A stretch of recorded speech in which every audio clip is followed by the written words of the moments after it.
green in there.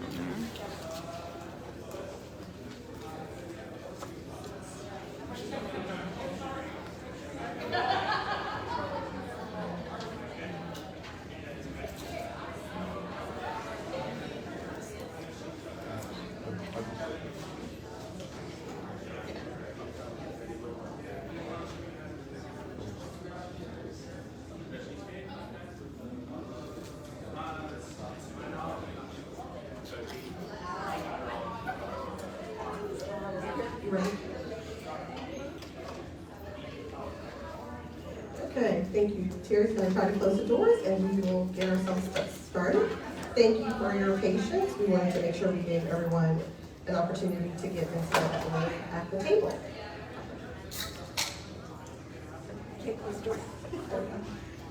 So thank you all so much for joining us today.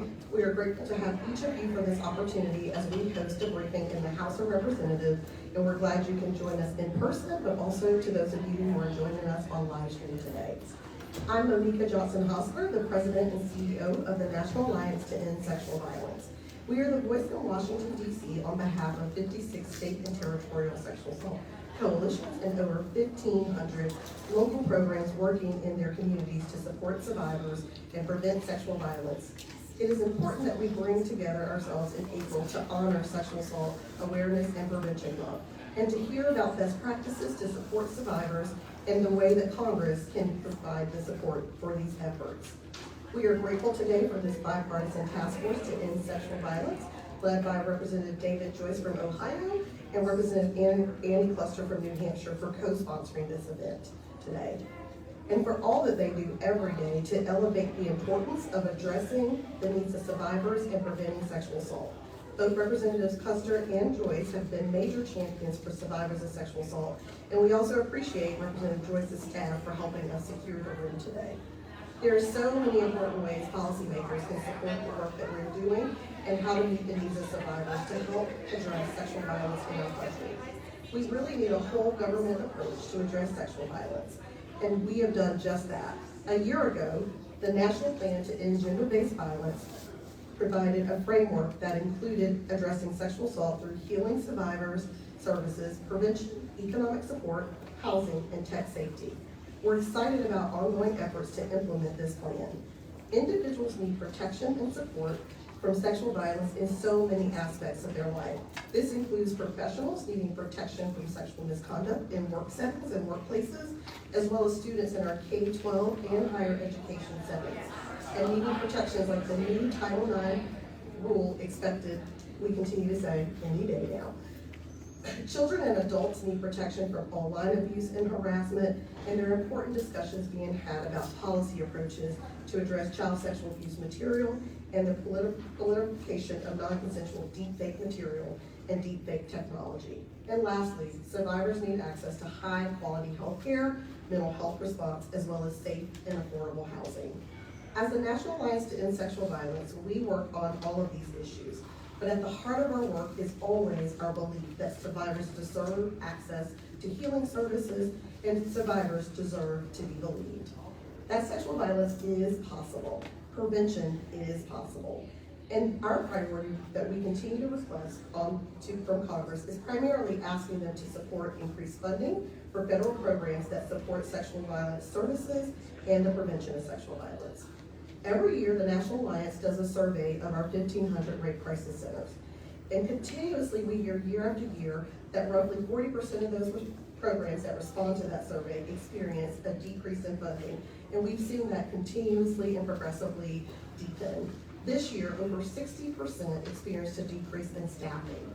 1/3 of our programs report a substantial wait list for essential services, most commonly counseling and support groups.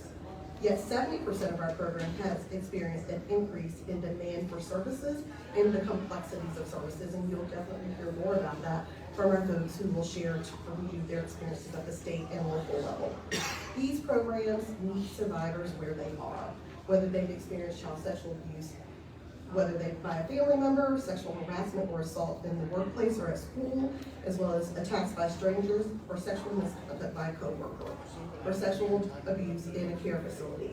Regardless of where they've experienced it, it is our work to ensure that we are addressing their needs for healing services, and more importantly, what are the policy implications for preventing sexual violence in all of its forms. Historically, sexual violence approaches has primarily been a criminal justice issue. That lens has led to some great improvements for the way that we do our sexual violence intervention and service work. But we all know, as we continue to move forward, that it is also limiting to the ways in which we address the needs of our sexual violence survivors. And to that end, we have been truly grateful for the work that we've done alongside all of our partners, including our members of Congress, who've supported the intentional way that we want to provide those healing services for survivors. We know that there are long-term impacts for sexual violence, not just what happens to them now, but what this means to the entire trajectory of their lives. That's why it's so important that we build a stronger and lasting partnership with HHS, specifically the Office of Family Violence Prevention and Services. We're so glad to have Director Dawson with us today, and you'll hear more about her program. And I'd be remiss if I didn't mention our colleagues who are not in the room, but truly paved the way for us, and that's Karma Cotman from Ujima, who initially made a sub-award to the Alliance so that we could begin this work, and to Condensia Brain from Sisters of Color Ending Sexual Violence. Their work and their partnership are many of the reasons why we're here today. And we've been able to expand that relationship because of the work that we're doing with the Office of Family Violence and Prevention. And today we do have with us Minnesota Indian Women's Sexual Assault Coalition. Ingrid Anderson is joining us today. Today, the American Rescue Plan that the President and Congress made the historic investment to address sexual assault survivors through the Office of Family Violence Prevention Services.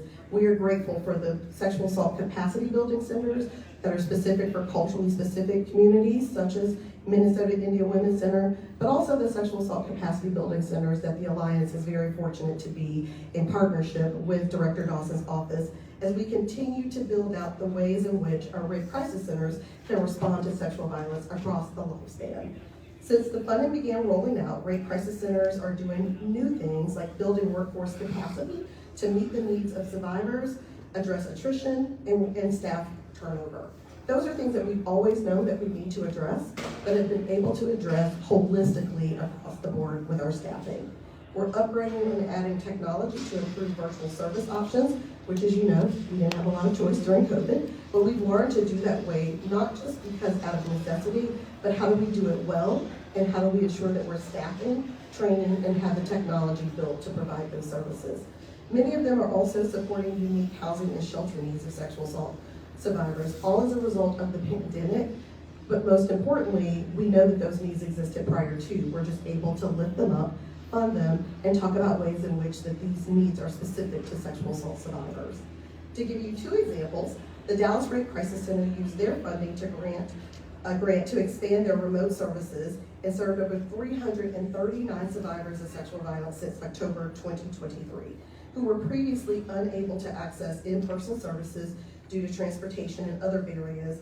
Nevada did something similar. They created a mobile sexual assault services. So while you heard me say that we have over 1,500 rape crisis center, we certainly have more than 1,500 communities in this country. So these unique ways that they were able to address it without a criminal justice lens, but actually providing a holistic view of providing these services in the community where the survivors are. That's the great work that we've been able to do with the ARPA sexual assault funding. And I think it's important that you know that that money is critical and important to be continued, and we will continue to look at ways in which that we can move forward. No surprise to anyone in here, the timing couldn't be better for us to talk about this. The shortage of the Victims of Crime Act funding is instrumental, has been instrumental to the direct services that we've provided in this country for years. But most recently, since 2017, as those deposits continue to decrease and decline, the funds released and dispersed to states were cut by $1.9 billion, a $600 million cut. What I can tell you from the state of North Carolina, from now, at this date, from 2018, our funding has decreased by 78%. That is a direct cut to those people who are providing these much needed services in local community. Between the crisis in Boca and the impending end of the rescue plan, which we all know ends in September of 2025, we know that sexual assault programs are facing an insurmountable funding cliff. Many are already closing satellite offices, struggling to maintain staff and services. Staff are leaving because they know this funding is ending, so the attrition and turnover is happening sooner than later. All of these unfilled positions and scaling back the services is devastating to survivors. And we need Congress to continue to support the funding of sexual assault survivors services because survivors' well-being and lives are at stake without the support. We've come a long way in understanding how we support survivors in healing for trauma, but survivors can't access counseling and economic support that we know that they need for their mental health, their well-being, their physical health, and for many of them to stay at work and at school, and the ability to support their families. We know survivors need these services to be fully deserved for support for their full healing.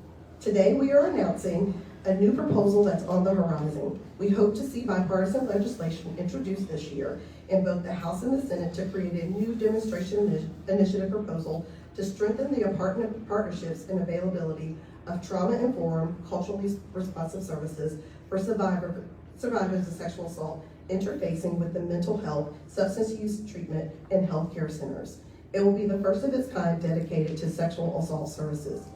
We are extremely honored to have one of our board members as well, Rose Beltre, Director of the Ohio Alliance to End Sexual Violence. She will be with us today to share the work that they are doing and the impact that it is having in one state alone in Ohio. And we are grateful to have you here with us today. It is vital that you hear about these live, lived experiences of survivors, but also the lived experience of the advocates and survivor advocates who are leading this work. The National Alliance will continue to work in close partnership with the CDC and Dr. Sarah DeVue, who continues to provide the necessary data and the impact data that we are grateful for your partnership and glad to have you back with us again this year, because we understand the need to show proof as we move forward to introduce new initiatives, but also for the continuation of the funding and services that we continue to provide. We are also excited to continue our work with the Office of Violence Against Women, who is funding our new Sexual Assault Housing Collaborative. That is a partnership among several sexual assault comprehensive organizations. And today you will hear about the work of government leaders and the work that they are doing to provide and solve the problems of sexual assault. And lastly, without further ado, you'll also hear from Lakeisha Anderson, who works at a local program, who will be able to speak to the work and the impact that it's having on the ground in local community. Their full bios are in your seat, so you can read more about them. And at this time, I'd like to turn it over to you, Director Dawson.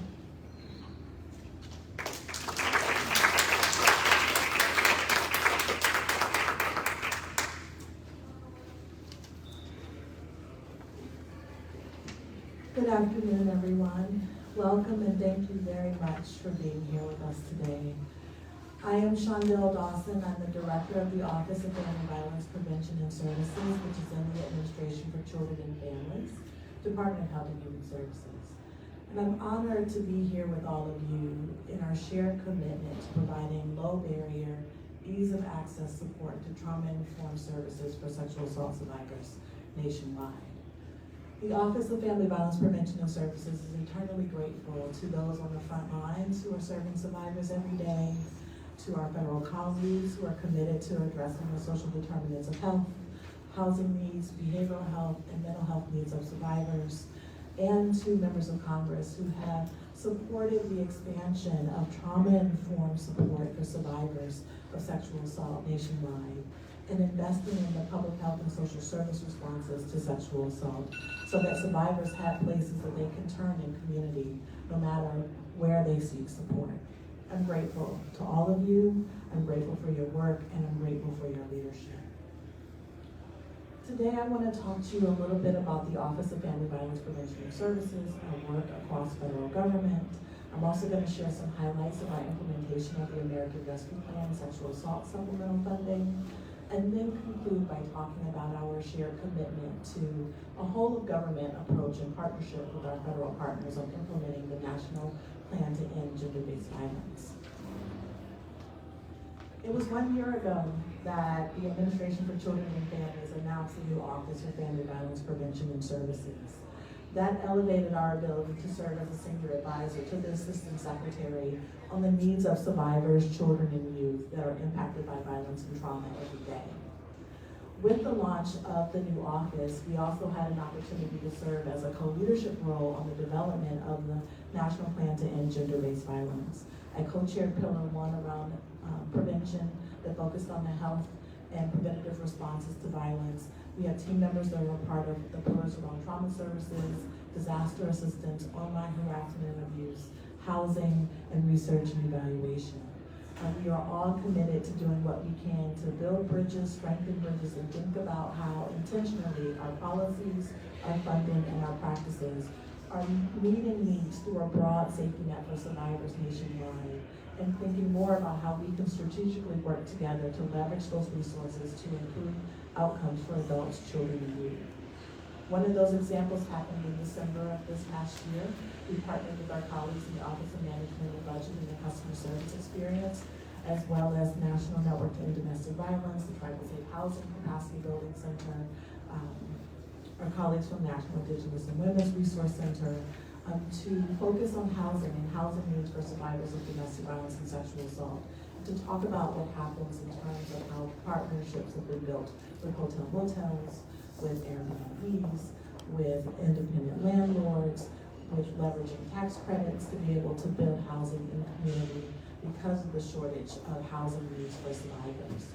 The recommendations that came out of that roundtable, a 2-day roundtable, have been very informative to help us really think about how else we can be working with our colleagues in the Department of Housing and Urban Development and the Department of Justice to expand housing services and supports for survivors nationwide.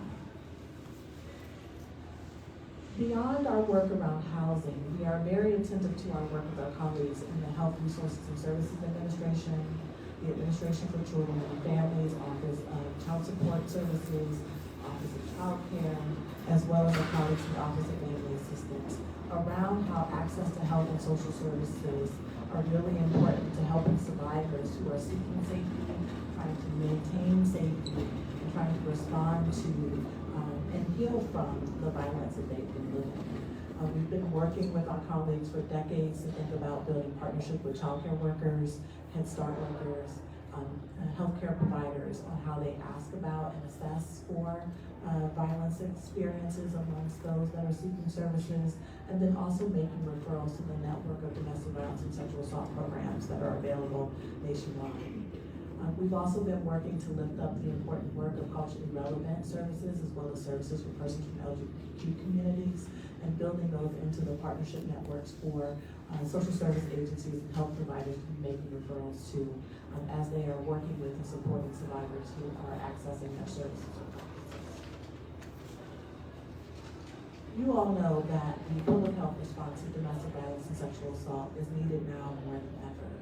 And it is because of the work that we've been trusted to do with the American Rescue Plan supplemental funds that Congress appropriated to us in 2021 that we've been able to vastly expand the reach of services, health programs, and support. The American Rescue Plan sexual assault supplemental funds helped expand the modality of services from in-person to remote. It helped expand teletherapy and telehealth services. It helped expand access to mobile health services so that programs and advocates could go to where survivors were in community. It helped expand access to behavioral health supports and children's programming for survivors. It helped support temporary rental assistance and housing assistance for survivors, expansion of bilingual advocates and culturally and linguistically appropriate services, and expansion for supports in rural communities, as well as supports for persons from LGBTQ+ communities nationwide. I'm proud to say that the American Rescue Plan sexual assault funds reached 841 sexual assault programs nationwide.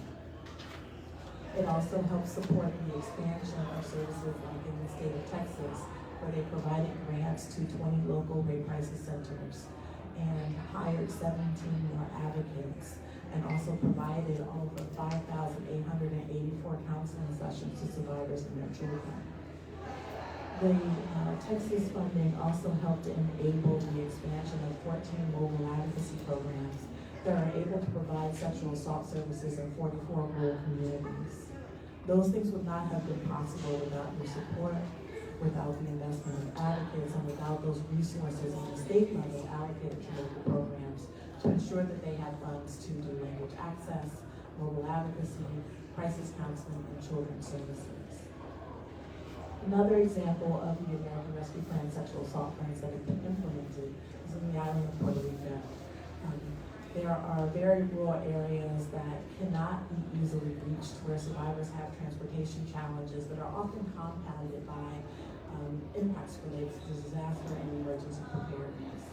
And with the American Rescue Plan supplemental funds, they were able to implement some mobile health units that are traveling around the island to provide sexual assault services and supports to survivors who otherwise would not have been able to get access to that support.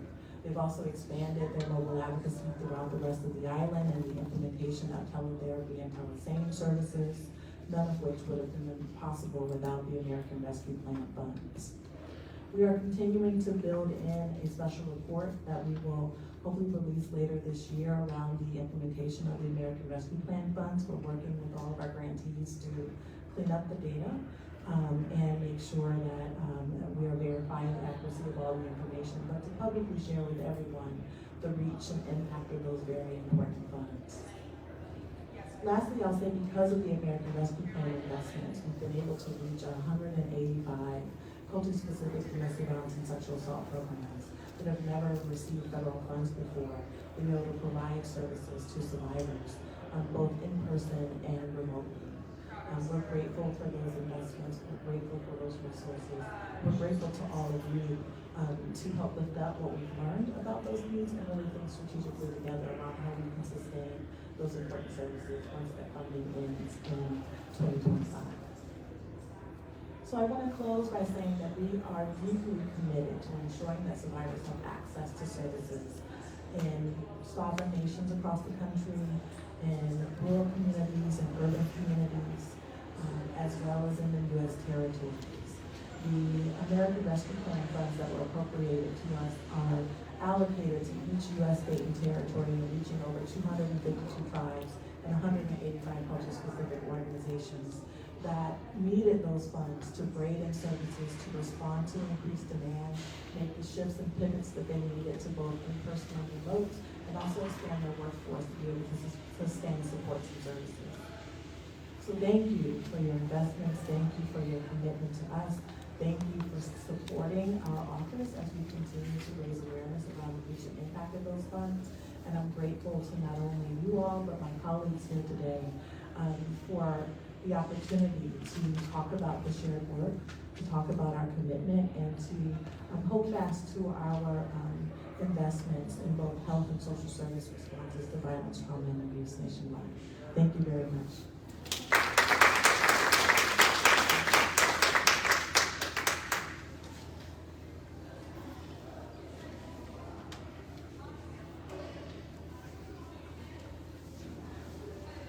Thank you so much, Director Austin, for highlighting all of the wonderful services provided by your office and also to council with support. My name is Rosa Beltre, known as She, Her, Ella. I am the President and CEO of the Ohio Alliance Against Sexual Violence, which is the statewide coalition against sexual assault. And today I have the distinct honor of talking on behalf not only of Ohio, but actually of the work that the coalitions do around the state of Ohio.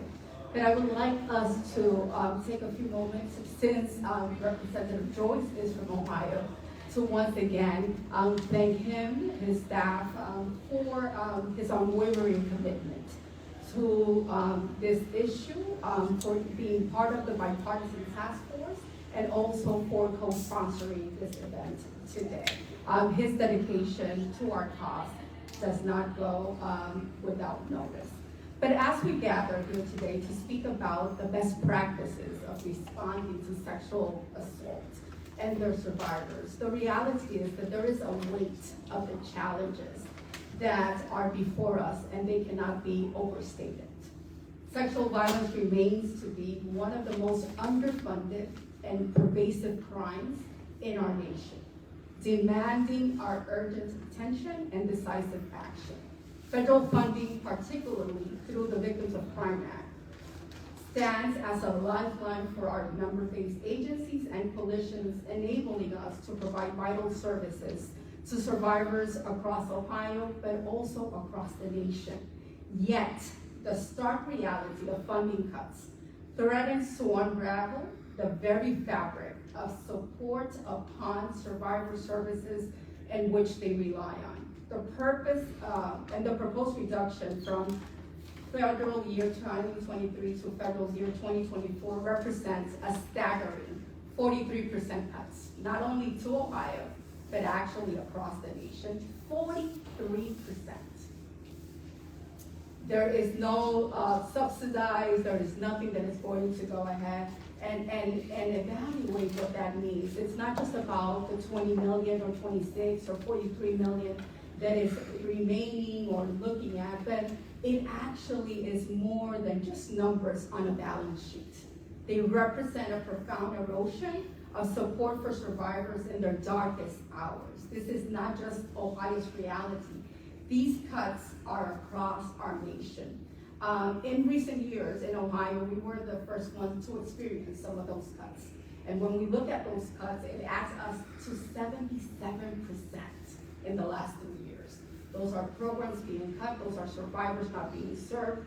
Those are the envision of what this program was created for, no longer to be innovative, no longer to meet survivors where they're actually at. It is impossible to be able to provide services with these amounts of cuts.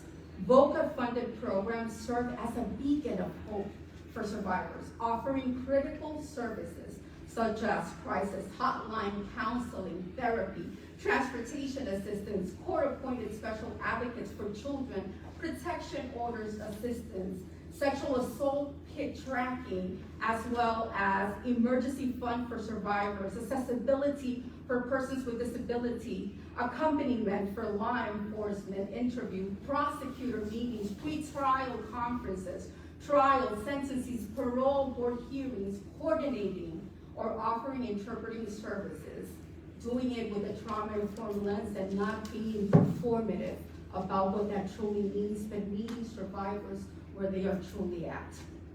It also helps with support for child forensic interviews, accompaniment and advocacy during post-sexual violence forensic medical exams and evidence collection, as well as emergency deployment to critical incident scenes of mass victimization. So what is it that we do? We do a lot with very little. We do a lot without representation. We do a lot to ensure that survivors are able to be believed and treated with respect. The capacity of our programs to be able to meet the growing needs and demands of survivors continues to be threatened by the diminished capacity of funding. So as we look at the urgency, as well as the repercussions of these cuts, which are far-reaching, reduction in staffing is in the balloons, which will lead to increased wait times for survivors that might not just be in an acute situation, but also be just re-traumatized by the entire experience.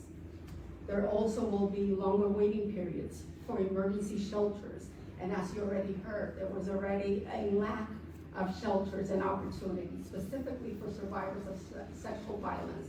There are no housing capacities or abilities to actually meet their needs. Hospital advocacy will also suffer, as well as critical information for their safety and well-being. So meanwhile, the demand for services continues to surge, particularly in the wake of COVID. The reality is that we are still living long COVID effects and post-COVID demands, and the needs are still grave. So we need to be able to continue to meet survivors where they're at. And I can have many success stories about being one of the first local rape crisis programs or coalition to actually receive FITFA funding from a training and technical assistant format to be able to support our programs, as well as to be one of the only sexual assault coalitions to receive funding for transitional housing. But all of that is overshined by the cuts and the repercussions of those cuts and the inability that we would have to meet survivors where they're actually at. For many of our Ohio Rate Crisis Program, VOCA funding is the livelihood of their operations, comprising up to 65% of their budgets. I went ahead before we met, as we're having these difficult conversations with our programs and talking to them, what would another cut in Ohio mean for your programs and for survivors? And allow me to quote some of their response. Any decrease in VOCA will be a decrease in our ability to adequately staff our programming. If we can find alternative funding, we would be looking at decreasing shelter staff operations, which create issues for staff, and inability to assist clients with referrals and other resource access. VOCA funds are the lifeline of our organizations. A projected 40% cut to these funds would have a profound, devastating impact on our abilities to support survivors. We have been doing this work for 78 years. I don't think we would be able to do it anymore. Our doors would be cut. We dedicate 13,520 hours of direct services in a rural community, providing advocacy, support, and guiding survivors through the complex barriers they face if we receive cuts. The loss of these hours is not just a number. It's a significant amount, a substantial decrease in our capacity to provide and offer life-saving and life-changing support. So the ripple effects of such cuts would reverberate throughout our community, leaving survivors without the support that they so desperately need. In confronting these challenges, we must adopt a very holistic approach to prevention, which we have, because we've also recognized that the primary prevention that we have been doing might probably not have worked, right? That we have to do it with a village, that it has to be trietary prevention, that it has to be community-based, that it takes all of us to be able not only to intervene, but actually to prevent the harm from occurring. It is an imperative approach to prevention on a community-based and care perspective. Our traditional methods are important, and we honor those, but they are insufficient in their own. So the rape prevention education is crucial, and we are so grateful to CDC and the ability that they have been able to actually go ahead and elevate the needs, not only of rape prevention education, but also work in collaboration with the coalitions and understanding other ways of supplementing and helping besides the Department of Health to continue to prevent sexual violence from occurring. But the reality is that Sexual Assault Awareness Month, which is now in April, is incomplete without a strong focus on prevention. And our services are driven by a commitment to ending violence and doing it with an anti-oppressive lens. We are thankful, as I mentioned before, for those allocated funds. But awareness is just a powerful tool when it is utilized correctly. It has to be accompanied by action, and it remains totally incomplete. This is a crucial junction for us to elevate the often overlooked public health issues and leverage our collective voice and power as we force for change. We must advocate for substantial investment in primary and tertiary prevention strategies that address the root cause of sexual violence and create lasting change. In the light of these challenges, we express our gratitude for ARPA fundings, which have provided much needed relief to sexual assault programs. However, we must recognize that the needs of survivors extend beyond immediate crisis response for COVID-19. Safe housing, transportation, food security, childcare, trauma-informed services, as well as being able to elevate the needs of those doing the work.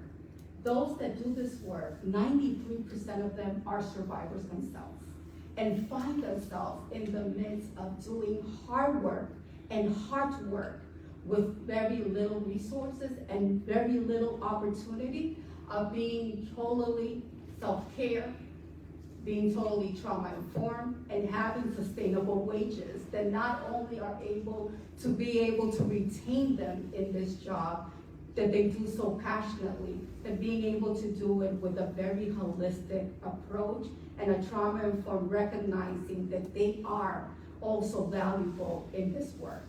And we should not have an expiration date for this funding and for this needs because it continues to be relevant and important. So I invite you all to continue to shape our nation into one that is deeply invested in culturally responsive, fully funded, anti-oppressive, and accountable best practice approaches to change the conditions in a nation that allow for violence. I hope that we all strive to make a positive impact and advocate with integrity, with intentionality. And together, we can build a society where survivors are supported, empowered, believed, funded, and where the scourge of sexual violence is consigned to the annals of history. There is truly power and strength in our collective, and we can only do it when we are looking at the bigger picture and coming together as a collective. With you, I present my colleague and survivor and worker in this field, Ms. Lakeisha Anthony.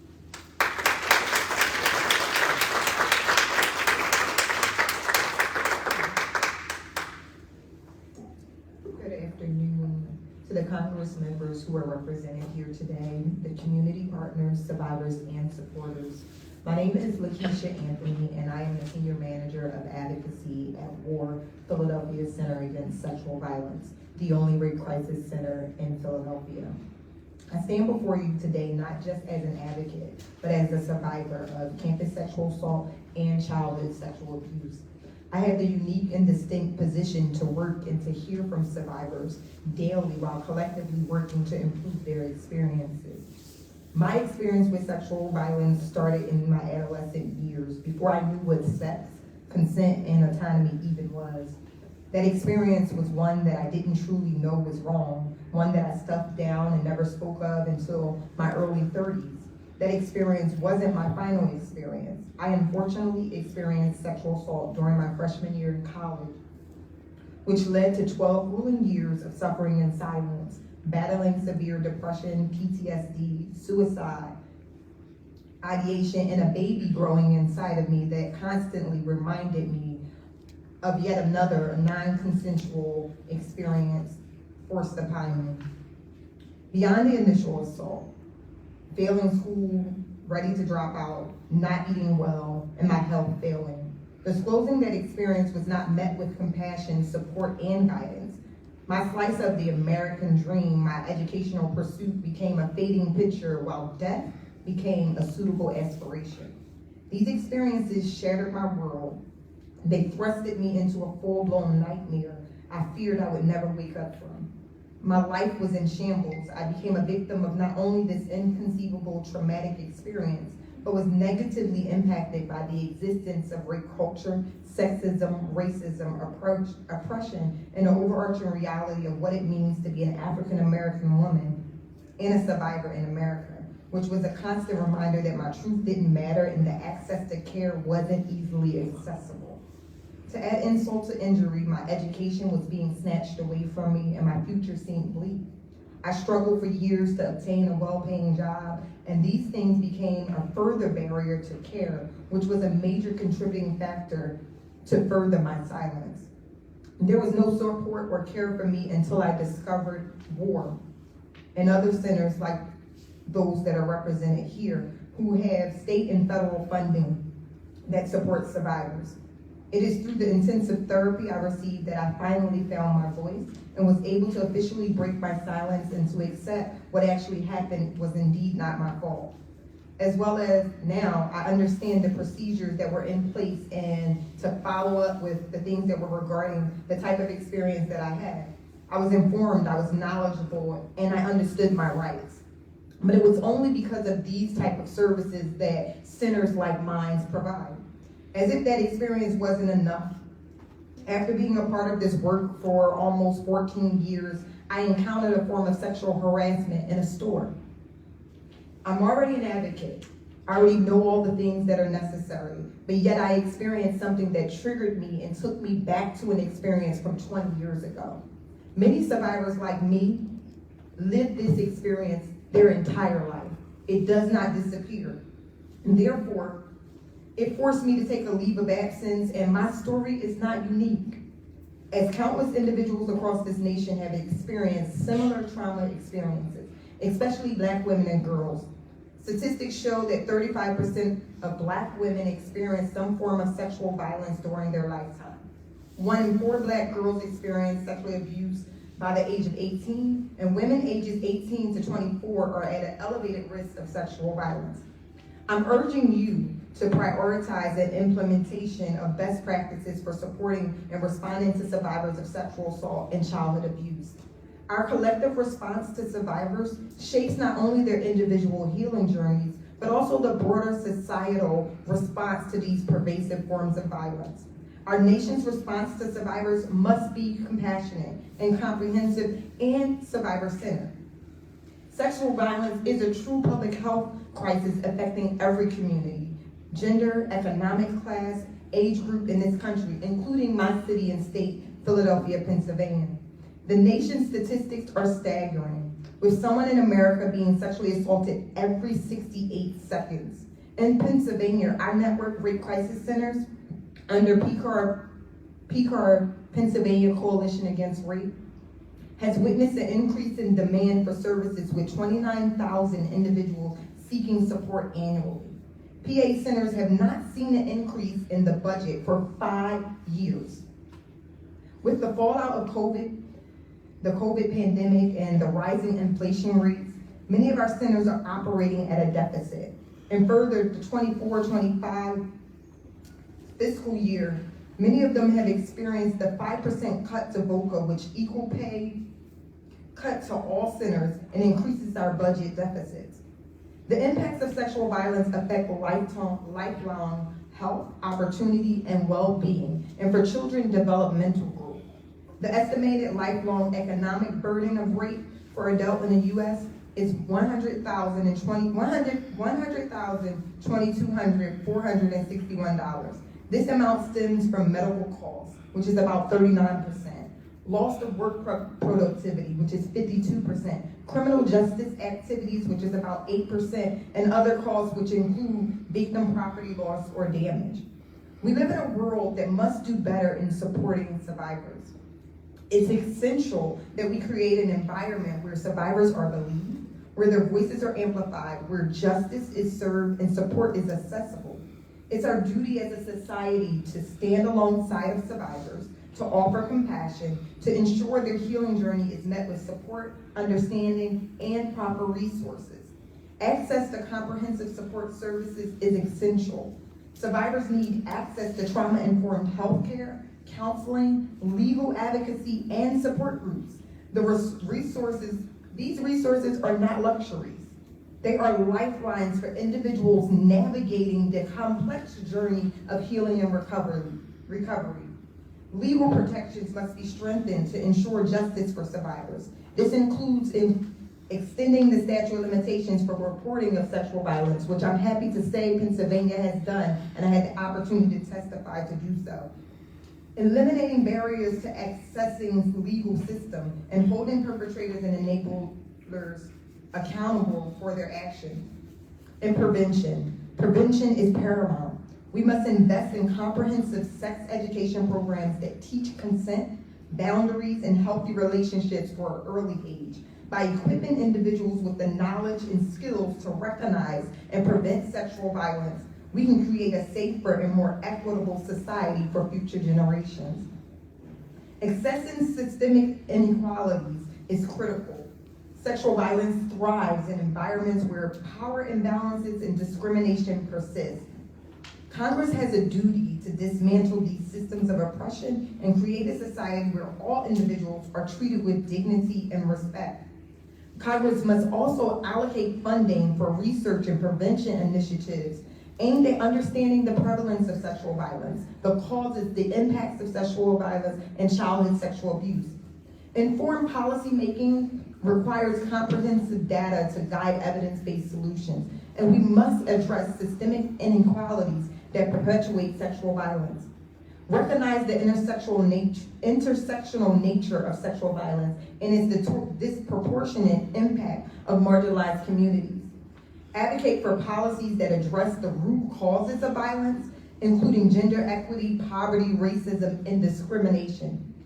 In conclusion, I urge Congress to champion the rights and the dignity of survivors by implementing these best practices and enacting meaningful legislative reforms. Together, we can create a society where survivors are believed, supported, and empowered to heal with the proper resources.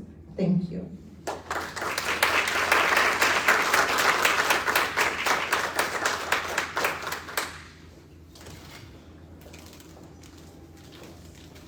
Good afternoon.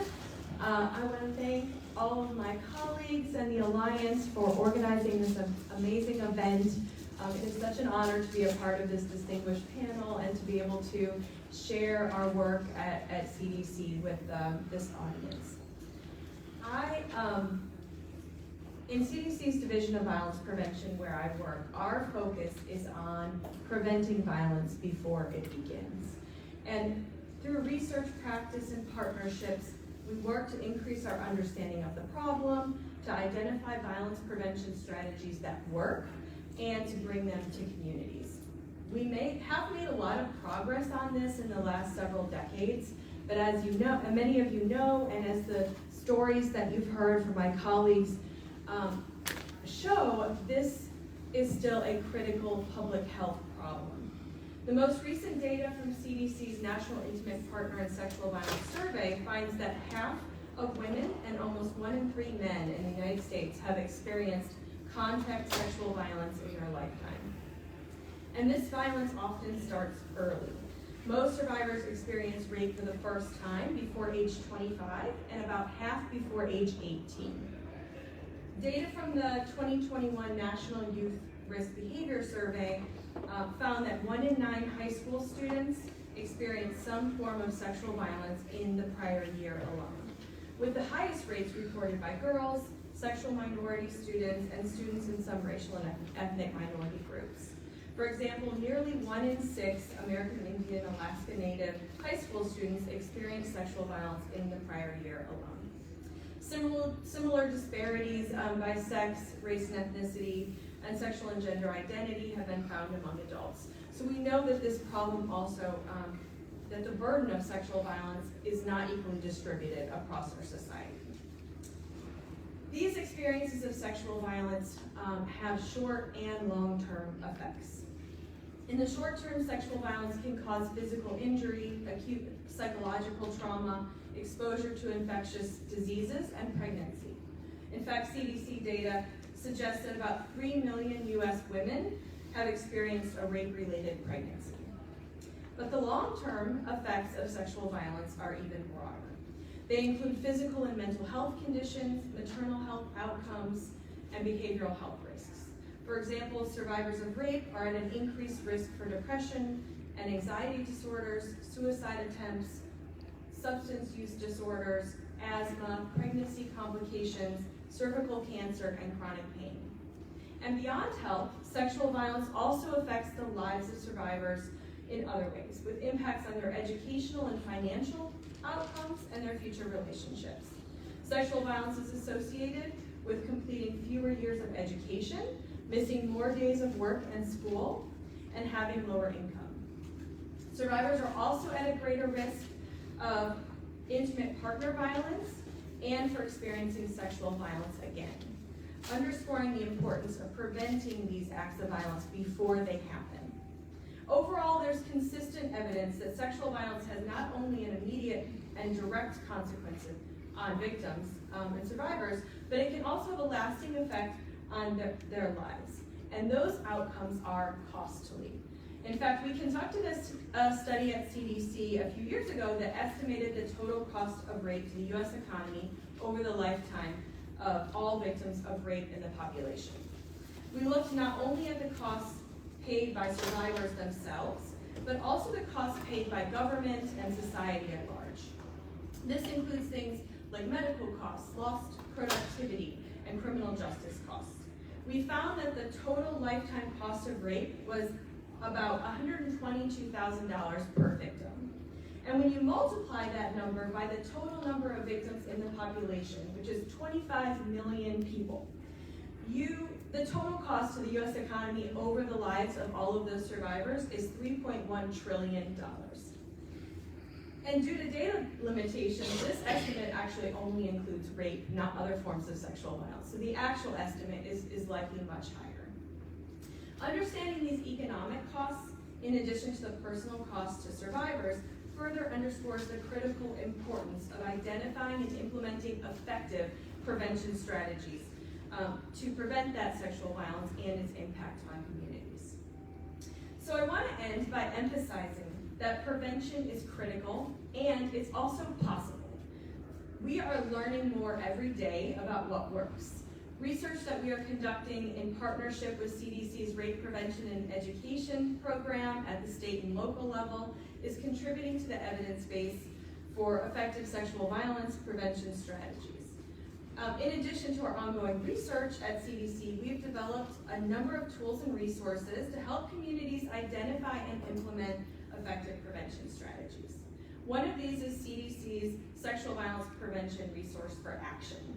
In this, we identify 5 key strategies that communities can utilize based on the best available research evidence. Things like promoting social norms that protect against violence and creating protective environments. This resource can help communities really focus their resources and their efforts on what works. Another resource that I work on closely is CDC's Dating Matters initiative. Dating Matters is a comprehensive violence prevention model that was developed to prevent teen dating violence. But we also found that it prevents sexual violence and sexual harassment, as well as other violence and risk behavior outcomes. And new research that we just published found that many of those effects also last into high school. Everything that communities need to implement Dating Matters is available on our Veto Violence website.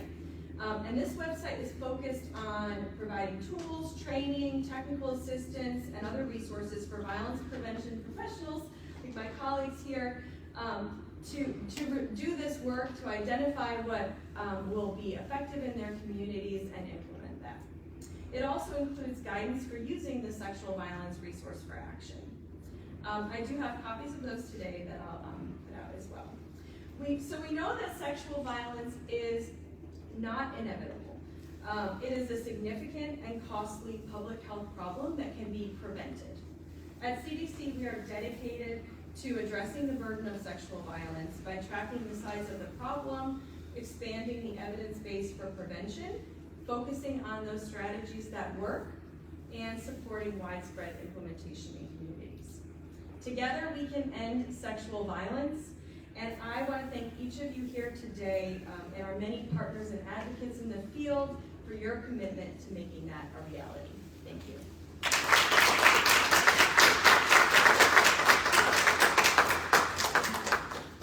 Thank you all for joining us. I think if nothing else, you've heard not just the importance of funding sexual violence in the multiple ways that we can do that, but also the importance of partnership and taking a collective and collaborative approach to addressing sexual violence.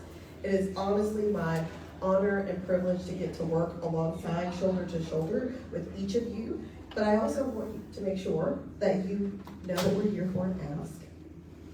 And we would be remiss if we didn't articulate that this ask, while certainly not enough to address the gaps in funding, the gaps in services, and the funding that we need to truly prevent sexual violence in our country, but we do believe the requests that we're making are a true investment to addressing the not inconsequential funding cuts that we're starting to receive, but more importantly, the complexity of how sexual violence is showing up, the frequency.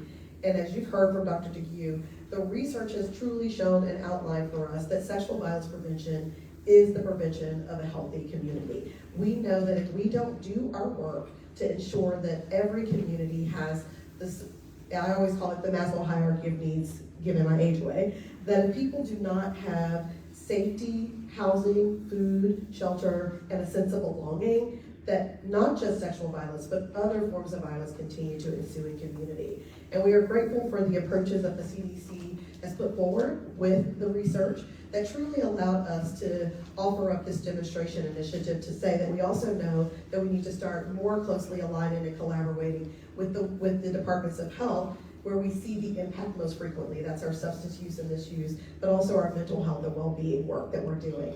So our ask, again, is $100 million in our sexual assault services funding, which is funded through the Office of Violence Against Women, and $100 million of rape prevention education, which is funded through the CDC.